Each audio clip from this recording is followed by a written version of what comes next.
Contrast is where one thing is different from the other thing. That could be accomplished through lighting, color palettes, designs, texture, literally anything that can be a thing can be different to another thing. The point of contrast is demonstration. Without contrast, everything exists in a void, without difference, without meaning, without point or value. So contrast gives things value. Something isn't smooth until something else is rough. Something isn't exciting until something else is boring. Nothing is anything without contrast. It is ludicrously important to the execution of all features of media. This can be really simple and obvious sometimes. The contrast of the pages of Hellboy makes the art pop, guide the viewer's eyes, and allow the artist to control the pacing by contrasting saturated colors and blacks. The contrast of textures, shapes, and colors in the Spider-Verse movies acts as a storytelling device and allows the audience to make assumptions of the characters so the movie can skip the introduction, exposition, and keep its fast pacing. That's another thing. Contrast can be used for things like pacing, tone, thematic and metaphorical storytelling. It's an incredibly dynamic and far-reaching and useful aspect of storytelling to know well. We can start simple though. We can start, as many pretentious videos have done before, with Avatar. You're watching this video, so I'm going to assume you've seen Avatar and lots of videos about it, so I'm going to be very specific with what I say. Zuko has become heir to the Fire Kingdom throne once again, and Iroh is imprisoned. Zuko, after betraying his uncle's morals, has now returned to the point in the series where he started, and Iroh has returned to the state of grieving the loss of a son. Zuko tries to reach out, but Iroh has become him, hopeless, shut in, pessimistic, and hurting, while Zuko has, in a sense, become Iroh, reaching out, trying to understand himself and others, both giving contrast and context to each other. Sure, Iroh could be sad, and that'd be fine, but the fact that he is opposed to Zuko's attempting to be positive, along with reversing his own character arc, Iroh's art is so much more impactful, as is Zuko's. This period in their story is just flawless due to its contrasting nature. It shows what was good and bad before, and it pays off later as well by showing how people grow and change. This is the reason why the reunion, after both resumed their positive forms of growth, is also so impactful. The story took so much time contrasting and comparing the good and the bad, the past and the present, the teacher and the student. We all cried when they finally reunited. That's one of the best moments in anything ever. I only ever thought you lost your way? Come on. Gets me every time. And it gets me because we've really felt the lost way. The story constantly demonstrates the right paths to walk, why you should, who does, and who is doing the opposite. Zuko to Iroh, Zuko to Aang, Zuko to Katara, Zuko to Azula. Zuko proves why contrast is so impactful and important. He's the fan favorite character for a reason. Every single story he has is all about him versus his opposite idea or moral. As an audience, we wouldn't be able to feel the changes, resolutions, revelations without them existing in a context of contrasting characters. That's a fantastic way of constructing a cast. Here's a character and they have the trait of being a pacifist. Okay, here's their antagonist and they have anger issues and fight all the time. Okay, here's their duo and they're a philosopher. Okay, here's their opposite and they're an evil king, and so on and so on. This is obviously what the writers of Avatar did, and that is why it is such a beloved and impactful show, and cast specifically. You can draw a line of opposition and contrast between any character in the whole show. The aggression of Zuko makes Sokka's aggression way more interesting because the motivations contrast each other. The pacifism of Iroh and Aang are made better for the same reasons, as are all relationships in the show. Avatar relies a lot on contrast in its character writing. Rather than telling us why Aang's ideology is correct, just show us why the Fire King is evil and be like, well, that's the opposite of Aang, so we don't need to talk about why Aang's good. It's obvious that he's good. It's such a smart thing to do because there's always this chance that an audience member just won't connect to a character. There'll always be someone who a certain character just isn't for. So while yes, using contrast as a storytelling device is good to control pacing, deepen emotional immersion, and everything else, it also doubles the chances of an audience connecting to a character. So maybe you have a great family life and your friends have always accepted you and you've always had a nice roof over your head. Maybe Zuko's story won't be relatable to you. But what are the chances all that happened, but also you've never wanted to help a friend, or maybe someone younger? You've never tried telling someone something and they didn't listen? Even just contrasting two characters like Zuko and Iroh greatly heightens every aspect of their characters, including how many people they can affect.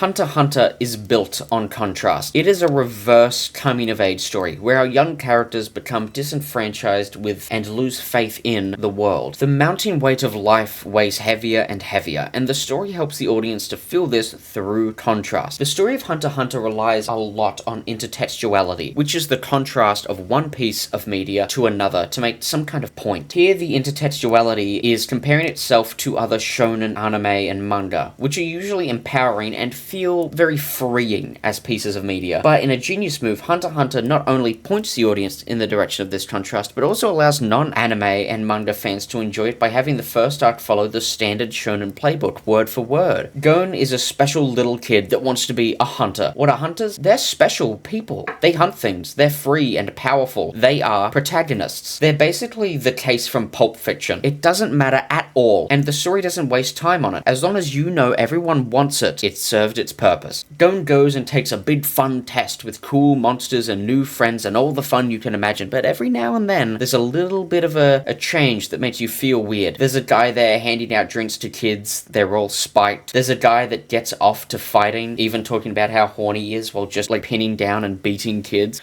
Gon's finally made a friend, only to learn that he's a killer, and his abusive big brother is there to hunt them. It's not all the time, but that sharp, disgusting spike in contrast is so incredibly effective here. It's attention grabbing. It bonds us to our protagonist by making us feel what he's feeling, and also improves all of those uncomfortable moments early in the plot by actually making them uncomfortable. When something is uncomfortable in real life, there's a sense of let me out. I want to be somewhere else now. And that sense doesn't really come across in media without there being somewhere else to go. As said, contrast introduces context. All of the confronting and uncomfortable things present in the first arc would be just weird and gross. But now that the audience knows where they could be, knowing that this isn't normal and something is wrong is massively more effective. The idea of contrast is present throughout all of Hunter x Hunter, snowballing and getting larger and larger, and all of the compliments I've given the concept also get better. The final act of Gon's story is all about that contrast. Gon and Killua, the fucking goats, go on reverse arcs, and of course are constantly given the other contrast and context. I also think that's why their friendship is so beloved. You literally could not imagine one without the other. They exist in each other's worlds, in each other's perspectives. As Gon gets more depraved and begins to give into the world's poison thorns, Killua grows up, becoming more content, confident, and able to understand the world. The characters having opposite arcs is such a brilliant thing to add to any story. It adds contrast, which adds context, but also the audience will be following the feeling of one or both of them, which aids in our emotional immersion and makes it feel so much more real. And character duos having opposing arcs, Gon, Killua, you can't look past Zuko and Iroh too, so characters can definitely contrast each other, as can the narrative of stories and stories themselves if you want to get meta and intertextual. But of course, tone can be contrasting too. Segue to, come on, let's transition. Comedy and horror are a classic pairing to introduce some contrast to your story. It elevates both. Comedy makes the horror more sharp, startling, and effective, while the horror makes the comedy equally more surprising, memorable, and funny. Gemini Home Entertainment is a YouTube analog horror series that leverages that contrast for a lot of amazing moments, cutting from a children's game videos to people stuck in bear traps, then back to that game with a big cheery yay!